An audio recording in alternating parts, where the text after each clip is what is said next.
Assalamualaikum warahmatullahi wabarakatuh. Selamat pagi teman-teman semuanya.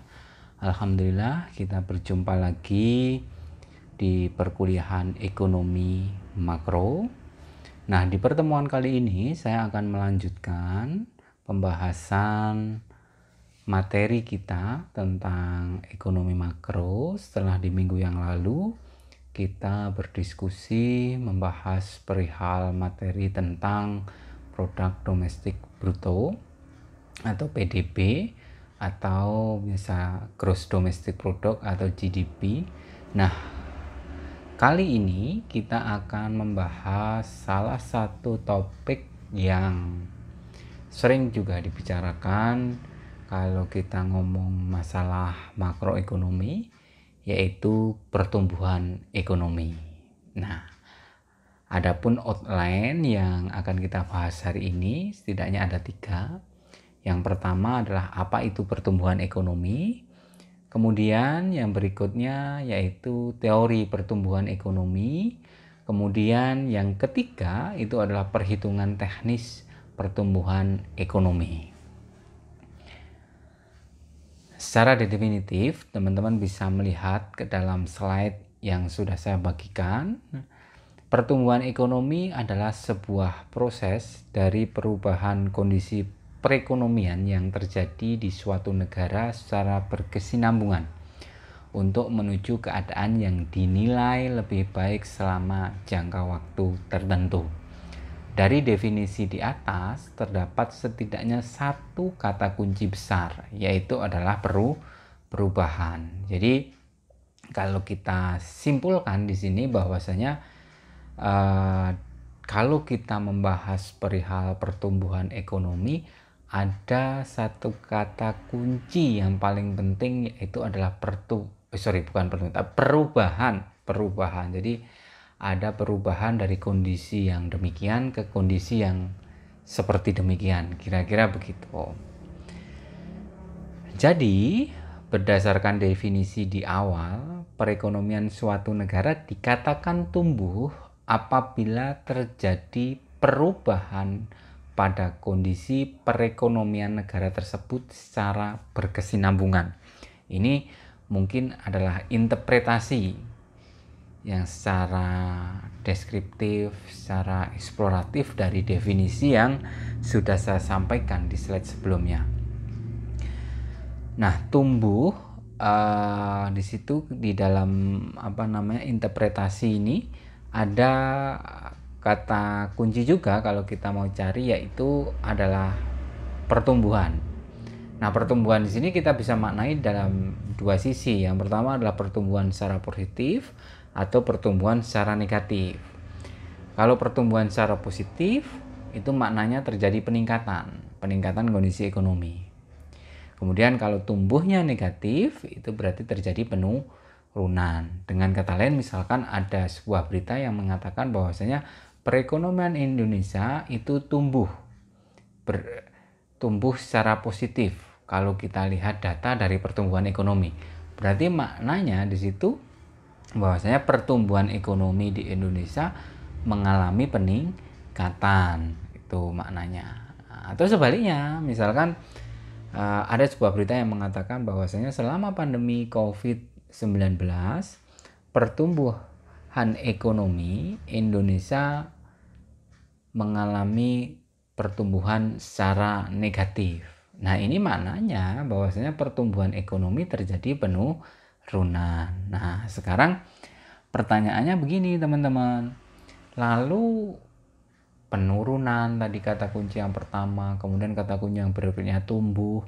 Nah, itu indikatornya apa? Kita bisa lihat dari mana? Nah, ini akan kita bahas nanti di dalam pertemuan ini. Namun demikian, sebelum kita membahas indikator-indikator yang tadi, ada beberapa hal yang perlu kita bahas, yaitu tentang teori pertumbuhan ekonomi. Namun demikian, di dalam video ini secara khusus saya tidak akan membahas tentang teori pertumbuhan ekonomi ini, Tapi saya meminta teman-teman untuk melakukan resume terhadap teori-teori pertumbuhan ekonomi. Jadi teman-teman bisa mencari bahan bacaan yang ada, baik yang ada di dalam perpustakaan berupa buku atau di dalam perpustakaan digital berupa softfile yang tersebar di internet. Silakan teman-teman melakukan resume tentang teori pertumbuhan ekonomi. Nah, resume ini akan kita kumpulkan paling lambat hari ini jam 5 sore. Gitu nggih, teman-teman. Nanti dikumpulkannya di dalam tautan atau link yang sudah saya sediakan. Gitu ya, jelas ya. Nanti kalau kalau kurang paham terkait tugas ini, penugasan resume teori pertumbuhan ekonomi, nanti kita bisa berdiskusi di kelas virtual kita. Oke, kita kembali lagi ke apa yang saya sampaikan tadi, yang saya sampaikan sebelumnya, sebelum kita mendiskusikan teori pertumbuhan ekonomi tadi itu, yaitu di dalam definisi maupun interpretasi dari definisi pertumbuhan ekonomi tadi, kita mendapatkan beberapa kata kunci. Yang pertama adalah perubahan, kemudian yang berikutnya adalah pertumbuhan, kemudian kita mengenal pertumbuhan positif, pertumbuhan negatif. Nah, yang menjadi pertanyaan, ini saya ulangi lagi, indikator apa yang bisa digunakan untuk menilai perubahan kemudian pertumbuhan itu tadi. Nah, teman-teman bisa lihat di dalam slide saya. Jadi ada dua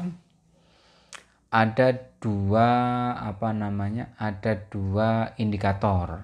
Yang pertama GDP, Gross Domestic Product. Yang kedua adalah GNP atau Gross National Product.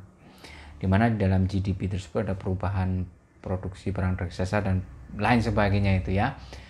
Seperti yang kita pelajari di minggu sebelumnya. Yang paling banyak digunakan untuk menilai pertumbuhan ekonomi menurut hemat saya ya GDP. Jadi dengan cara membandingkan GDP tahun ini dengan tahun sebelumnya. Jadi tahun sebelumnya itu berapa, tahun hari ini berapa, kemudian dinilai pertumbuhannya berapa persen. Nah, kira-kira seperti itu. Jadi indikator perubahan maupun indikator pertumbuhan itu dilihat dari GDP-nya.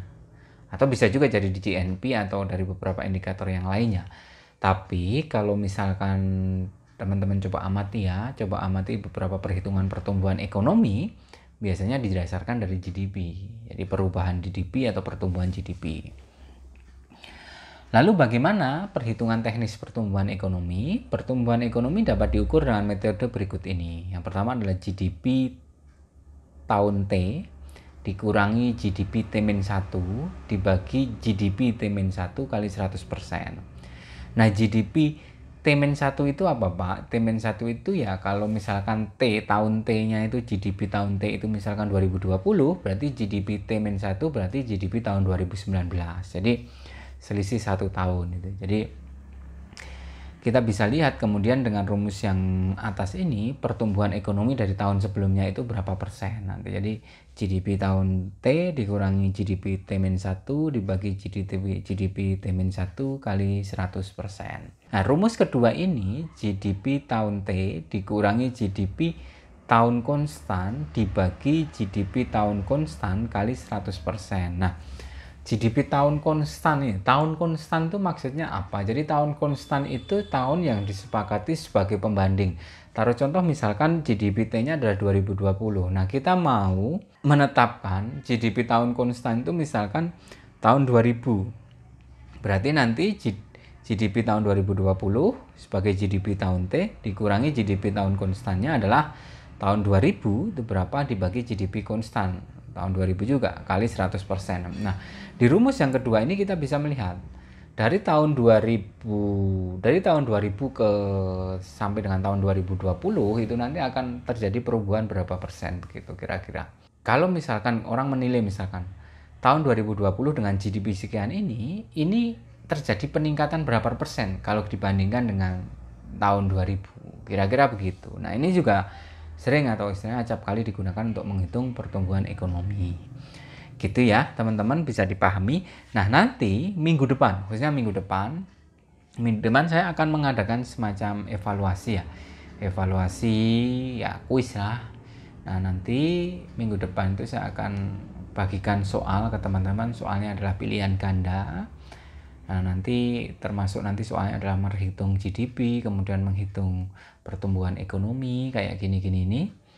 Atau nanti mungkin menghitung inflasi, nanti jawabannya dengan menggunakan pilihan ganda, nanti teman-teman bisa mengerjakan. Tapi ini minggu depan. Nah, minggu ini kita cukup membahas soal pertumbuhan ekonomi. Adapun evaluasinya adalah teman-teman saya minta untuk melakukan resume terhadap teori-teori pertumbuhan ekonomi.